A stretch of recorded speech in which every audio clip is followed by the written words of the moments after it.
మన ముందు ఈ మూటని ఏ మూట కాదు, ఈ మూట సేవలు పరికేస్తాయి. ఇప్పుడు దీని మా ముగ్గురులో ఎవరు ఒకరి హెల్ప్ తీసుకోకుండా వాళ్ళంతటా వాళ్ళే ఎత్తుకుని ట్రాక్టర్ దగ్గర తీసుకోపోతారు అనేది పోటీ. ఫస్ట్ వాళ్ళకే సేవలు ఎత్తుకుంటారనేసి చూద్దాం.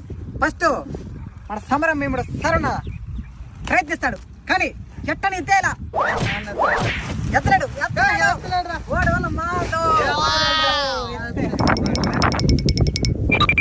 లాస్ట్ లో మిగిలింది ఒక ముట్టే, దాన్ని ఎవరు ఎత్తుకొని పోవాలనుకుంటున్నావు?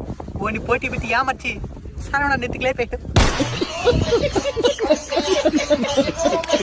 నేను కూడా వస్తాను పోటీకి.